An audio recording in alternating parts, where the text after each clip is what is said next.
Now let's say that you are logging into your dashboard and you actually want to edit your website. Now what you can do is press this edit website button here, or in the left hand sidebar you can press edit website there.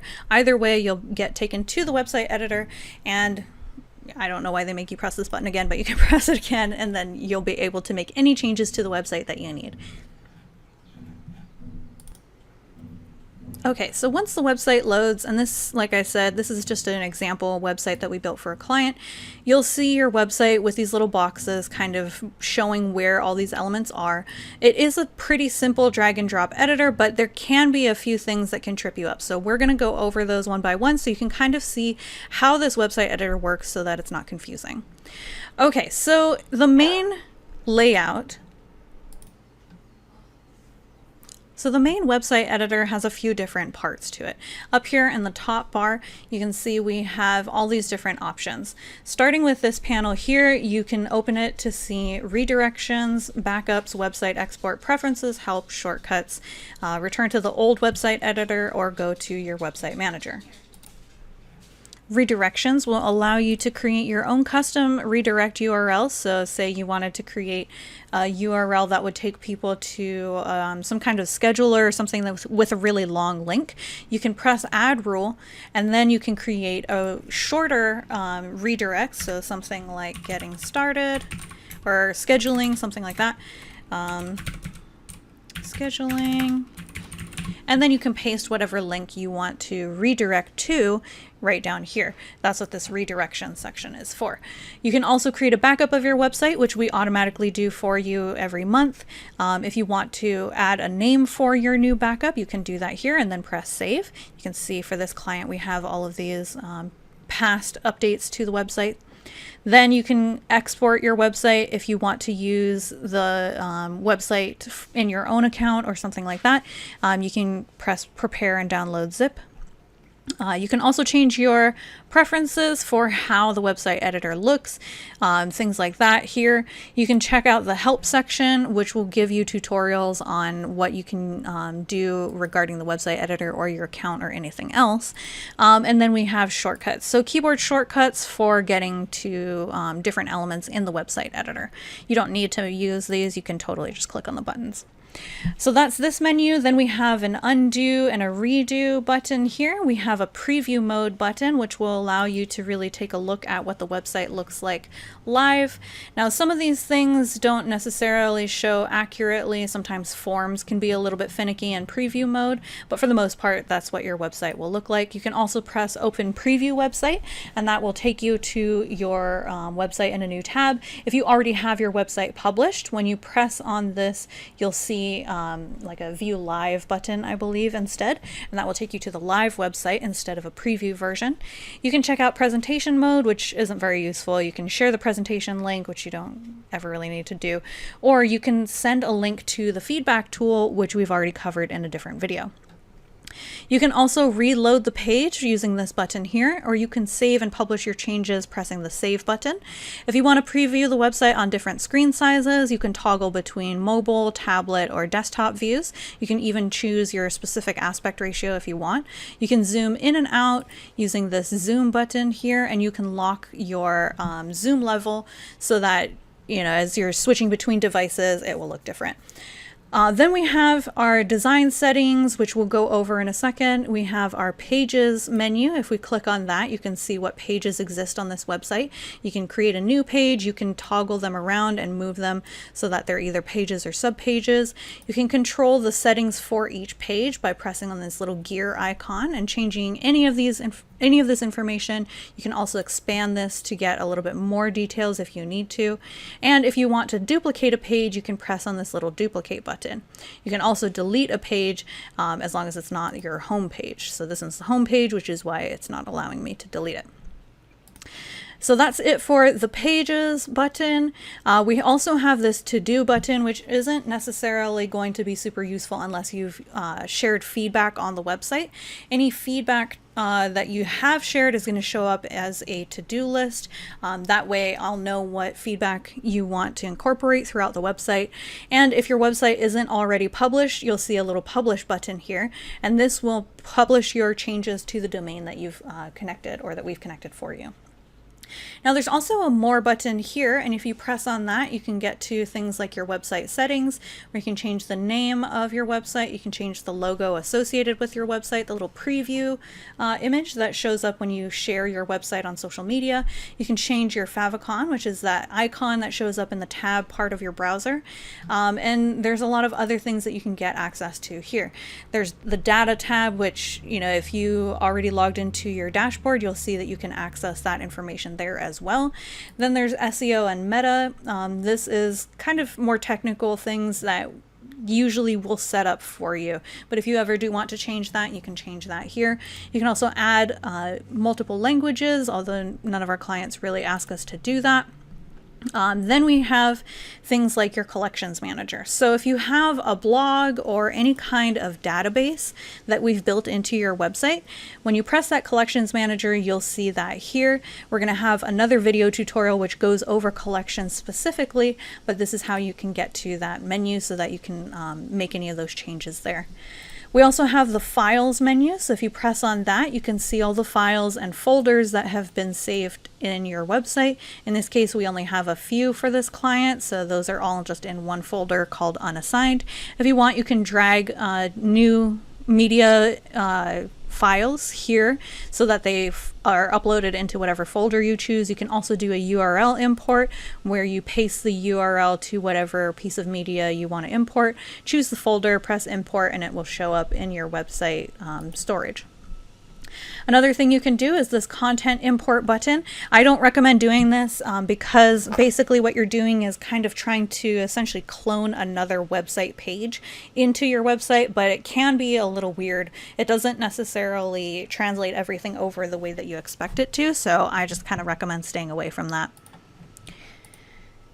Okay, then we have fonts and wishes. Now, wishes isn't really very important unless we're just starting out a project together. Occasionally, we'll ask a client to fill out this section. It's essentially a questionnaire, but usually we have our own questionnaire that we prefer to use rather than this wishes section. So unless we ask you to use this, then you can kind of just ignore that. We also have this custom fonts section. So if you wanted to upload any custom fonts, then you can do that from here. You can also choose a different Google font using this drop-down menu, and you can choose which font is shown through your headlines or your default font. So your headlines would be these bigger ones here, whereas your default would be this normal like paragraph text. For the most part, we'll actually code those instead of using this interface. So even if you do go in and change those fonts, you might not see those changes take place unless we've updated your code for your website. So if you're having any issues with that, then let us know and we can definitely go in there and make any adjustments you need. So that's it for this more menu here. Next, we're going to talk about the side menu. But before we get to that, let me just show you these two buttons here, which you probably won't ever have to use, but just in case. We have session time, which basically just tracks how long you've been working in the website editor, which can be kind of useful if you are billing somebody to go in here and make any changes. But other than that, you don't really need to do anything with it. Then we have the code tab. And so this, I definitely recommend staying away from modifying anything in the code tab because we've already kind of done that for you. And if you make any changes in here, it could have some unexpected results. So you probably don't want to mess with that too much. But if you ever do need to get to the code for the website, this is how you can get to it. You can see we have JavaScript, HTML, the config CSS file, and the boilerplate CSS file. I think these are actually SCSS. You can also add files from the media manager, pick a color, and those will be reflected in your code that you're writing. But like I said, you probably don't need to ever open that code panel. Okay, now let's move on to this left-hand side panel. And as you're actually editing your website, these are going to be the most useful buttons for you to use because these are how you add content to the website. So as you can see, when I hover over different elements on the site, there's a little box that kind of shows up, right?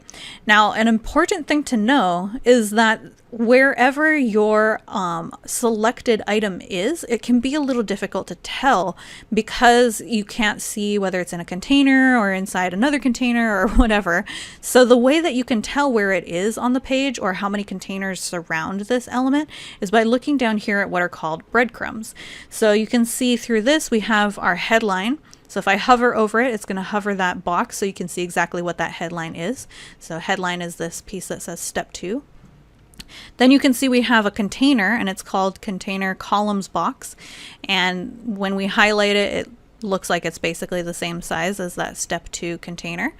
Then we have this 3-column layout, and this is actually a 3-column layout, meaning this column, and that column. And so as we highlight it, you can see that there's that orange box that kind of shows up, so you can see that's where that all lives. Then we have this container called container 10, and you can see that's kind of this big blue rectangle that shows up. And then finally we have just the page that everything exists on.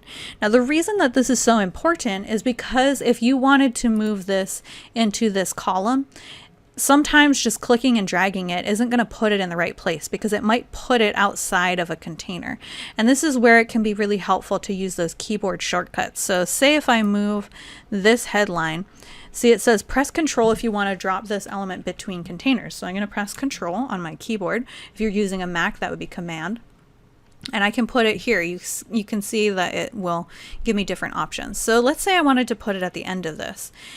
Now you can see this is actually inside this columns box container, because when I hover over it, you can see that that's where it exists. But say I wanted it to be outside of the container and below the container. So then what I can do is press on that, and then press Control and use the up or down arrows to move it. And what we want to be doing is keeping our eye on these breadcrumbs down here to see where it actually moves to. So if I move it down, you can see it's no longer in the container. It's outside of that container and it's still below everything. If I want to move it back, I can press and hold Control and use the up arrow to move it back where it was. And that's essentially what can be kind of tricky when we're moving things around. So you want to make sure that you're always keeping an eye on these breadcrumbs as you're changing your content so you know exactly where you're putting something. Okay, now let's talk about adding content to a page. Actually, before we talk about adding content to a page, I should mention that if you want to make any changes to any of these things, all you have to do is double click on them. So say I wanted to change this, I can double click on it and I can change the text just by typing. If I just wanted to say solutions instead, I can do that, and I can go over here and it will open a panel. Depending on what element I've double clicked on, it'll give me different options for what I can do. So since this is a headline element, then I can change it to an H1, an H2, an H3, an H4, anything like that. I can change the orientation. It gives us a lot of different options to play with. I can also go to the style menu here, and for the most part this isn't really something you're going to need to change. This is a little bit more code heavy. If you're familiar with like CSS coding, then this will make more sense to you. And then if you wanted to make this into a link, you can press on the link button and choose what you want to link to, whether that's a page, an external link, a different element on this page, or anything else. You can also go to the style element. Because this is a element that's part of a preset, you can see we have this preset boxes default container that this element exists in. Then you can also edit the preset itself if you wanted to. So that all those options will be here, but I'll go over the difference between presets and elements in just a second. So for now, I'm going to undo that change. Okay, so same thing with anything. If I wanted to double click on this, it'll give me different options. If I wanted to double click on this and change this, then it'll give me different options as well. I can choose from different options. If I wanted to, change the icon here, then I can go through all of this. Basically, anything that you need to update, just double click on it. Now, there are going to be a few elements that are code. So for example, this one here, we had to code this ourselves. It's not something that comes pre-built with the website editor. So sometimes you'll see something like that, in which case, if you don't know how to use code, then probably try not to change any of that. Okay, so for adding new things to the website, there are a few different options here. We have our favorites, which are any elements that you or I have marked as favorite elements that we use a lot of the time. I think these three come by default marked as favorites. Now we have elements. So elements are basically just building blocks, right? They don't really have any fancy styling that's been added to them. It's basically very small, simple elements. So headlines, texts, images, containers, spacers, separators, HTML, code, icons, any of these are all going to be considered elements, and you have full control over what that element looks like if you drag it onto the page. So again, all we have to do is click on that and we can drag it in here wherever we want. You can also move it around with using the control button, which might give you some more specific places that you can put it between different containers. So once I drag that in there, then it opens up this side panel and allows me to really control everything about this element that I've just added to the page. But for now, I'm going to undo that. So that's what elements are like. You know, we have all these different options as far as what elements we can put on the page, and you can choose from any of these. All you have to do is click and drag and see where that little green line shows up so that you can see exactly where you're placing it. Now, for all of these other things, at least for the most part, these other elements are going to be what are called presets. Now, presets are combinations of different elements all put together so that you can kind of create layouts or different things like that. So you can see we have like text with a separator, then we have like text and an image overlap. So these are more than one element combined into what's called a preset. So that's the difference between presets and elements. With presets, they already have some styling applied to them. They already have some code working for them on the back end.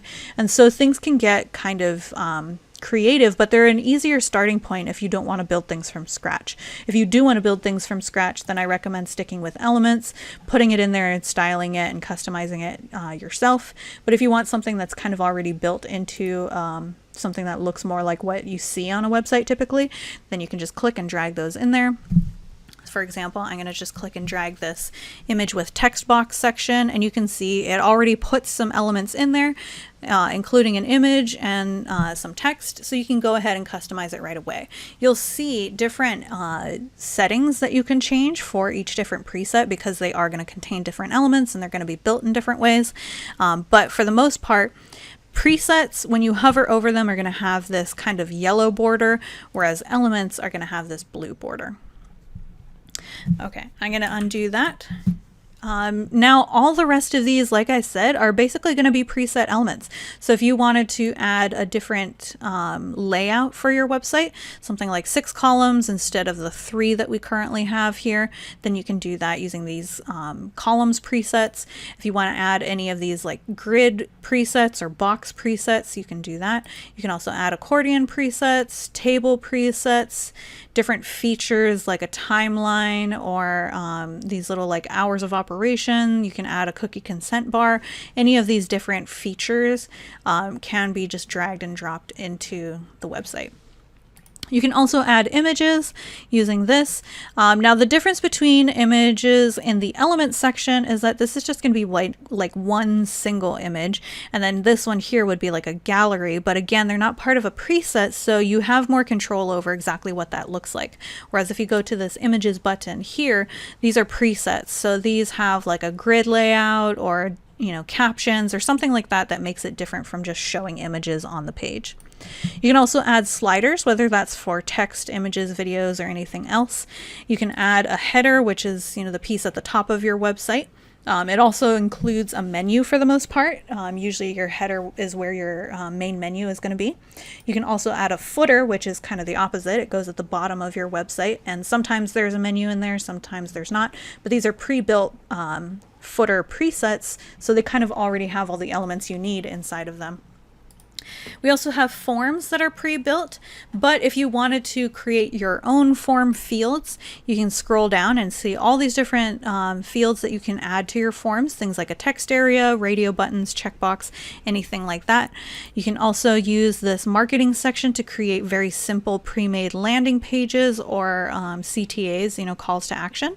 These are good for pop-ups as well, so if you want to just kind of put something up real quick, marketing presets are a great way to do that. You can also go to collections. So the collections are different, right? Because they are database components instead of being built from scratch. And again, I'm going to have another video going over collections because they are so different. But just know that if you wanted to create your own collection area, then these are where you'd find those elements.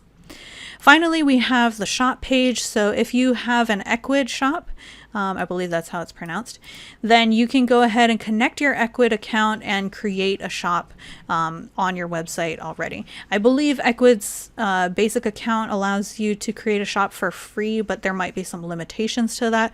We've never really used it for our clients because if they have a shop, they already have a different e-commerce platform that they want to use. Okay, so that's the basics of how to use the website editor. Again, you can just double click on things to edit them. You can drag them around, but just be careful of those breadcrumbs. And if you need to get more specific on placing elements within your page, then just click on the element you want to move, press and hold the Control or Command key, and then use the up or down arrows to move that element throughout different places on your page.